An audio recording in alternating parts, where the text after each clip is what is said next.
আল্লাহর দরবারে আমরা শুকরিয়া আদায় করছি বাংলাদেশে বহুল প্রত্যাশিত জাতীয় সংসদ নির্বাচন শান্তিপূর্ণভাবে অনুষ্ঠিত হয়েছে এবং সুষ্ঠু নিরপেক্ষ একটা নির্বাচন অনুষ্ঠিত হয়েছে, যার জন্য সারা বিশ্ব অপেক্ষা করছিল, শুধু বাংলাদেশের মানুষ নয়। আমরা আল্লাহর দরবারে শুকরিয়া আদায় করছি,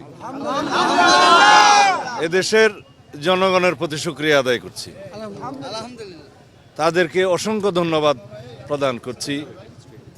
তারা ধৈর্য ধরে এই ত্রয়োদশ জাতীয় সংসদ নির্বাচনে অংশগ্রহণ করেছেন এবং ভোট প্রয়োগের পর ভোট পাহারা দিয়েছেন।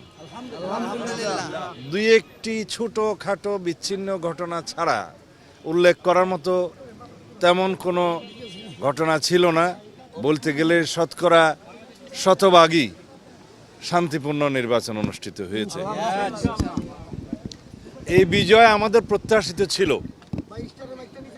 আমরা বাংলাদেশের জনগণের যে স্রোত বিএনপির অভিমুখে দেখেছি, আমাদের নেতা জনাব তারেক রহমান যেখানেই গিয়েছেন, তিনি স্বদেশ প্রত্যাবর্তনের পরে যেই অভ্যর্থনা পেয়েছেন, আমরা তখনই এদেশের মানুষের মন বুঝতে পেরেছি। তারা অপেক্ষা করছে দীর্ঘ 17 বছর পরে গণতান্ত্রিকভাবে একটা নির্বাচনে অংশগ্রহণ করে ভোটাধিকার প্রয়োগ করে এদেশের নতুন যাত্রা শুরু করার জন্য। বাংলাদেশের গণতন্ত্রের, শক্তিশালী গণতন্ত্রের ভিত্তি রচনা শুরু হয়েছে। গণতান্ত্রিক যাত্রা অব্যাহত থাকবে ইনশাআল্লাহ। এদেশের সকল রাষ্ট্র কাঠামোর গণতান্ত্রিক সংস্কার এবং সংবিধানের কাঙ্ক্ষিত গণতান্ত্রিক সংস্কার করা হবে, যেটা আমাদের 31 দফার উদ্দেশ্য ছিল, লক্ষ্য ছিল, এবং তার ভিত্তিতে আমরা আমাদের ইশতেহার প্রণয়ন করেছি। ইতিমধ্যে জুলাই জাতীয় সনদ স্বাক্ষরিত হয়েছে, যার মধ্যে দিয়ে একটি রাজনৈতিক সমঝোতা হয়েছে। এটা একটি রাজনৈতিক সমঝোতার দলিল, তা অক্ষরে অক্ষরে পালন করা হবে। আমরা আশা করছি বাংলাদেশের এই জাতীয় সংসদ স্বাধীনতার পরে সবচাইতে বেশি আইন প্রণয়নকারী জাতীয় সংসদ হবে এবং সংবিধান সংশোধন করবে জন আকাঙ্ক্ষার ভিত্তিতে। আমাদের শহীদদের আকাঙ্ক্ষা অনুযায়ী, প্রত্যাশা অনুযায়ী, তরুণ প্রজন্মের প্রত্যাশা অনুযায়ী এই দেশকে আমরা মেধা নির্ভর, প্রযুক্তি নির্ভর এবং জ্ঞান নির্ভর রাষ্ট্র বিনির্মাণের জন্য আমরা সমগ্র দেশবাসীর সহযোগিতা চাই, গণমাধ্যমের সহযোগিতা চাই, সমাজের, রাষ্ট্রের সকল স্তরের যে যেখানে আছেন, সমাজের যারা দায়িত্ব পালন করছেন, রাষ্ট্রের বিভিন্ন স্তরে দায়িত্ব পালন করছেন, সকলের সহযোগিতা চাই একটি শক্তিশালী সাম্যের ভিত্তিতে মানবিক মর্যাদার এবং সুশাসন প্রতিষ্ঠার। আমরা 3টি জিনিসকে সবচেয়ে বেশি গুরুত্ব দিচ্ছি: আইনের শাসন প্রতিষ্ঠা, দেশের অর্থনৈতিক সমৃদ্ধি এবং দুর্নীতি নির্মূল করা। ধন্যবাদ।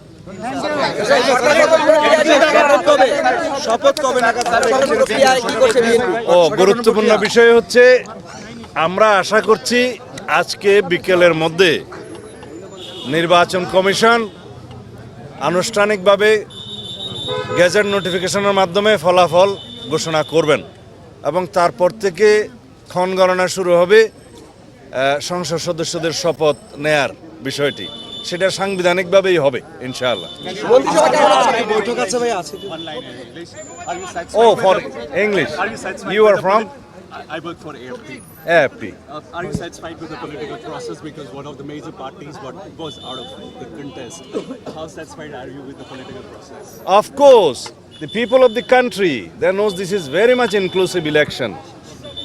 And if you like to mention the exclusion of Awami League and etc., people have rejected through the mass uprise in last August 2024, and they are being prosecuted. And also the investigation is going on as against the political party Awami League. This is on process, under process.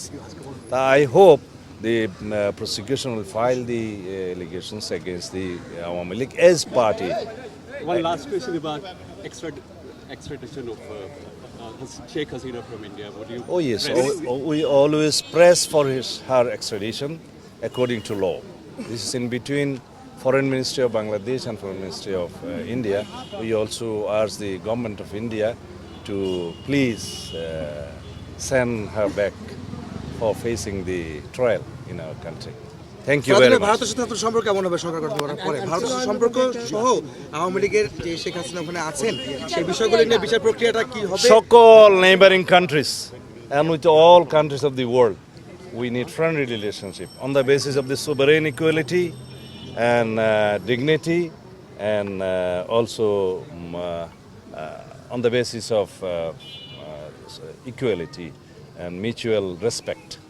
Thank you. Last question, কেমন মন্ত্রিসভা দেখতে পাচ্ছে? কেমন মন্ত্রিসভা এবার দেখতে পাবে Reaction to the বাংলাদেশে? BNP win. What's your reaction to the BNP win? Yes. BNP wins, it was very much expected. It was very expected. কেমন মন্ত্রিসভা দেখতে পাবে এবার? একটু যদি জানতে চাই যে এবার কেমন মন্ত্রিসভা কেমন মন্ত্রিসভা দেখার জন্য একটু অপেক্ষা করতে হবে।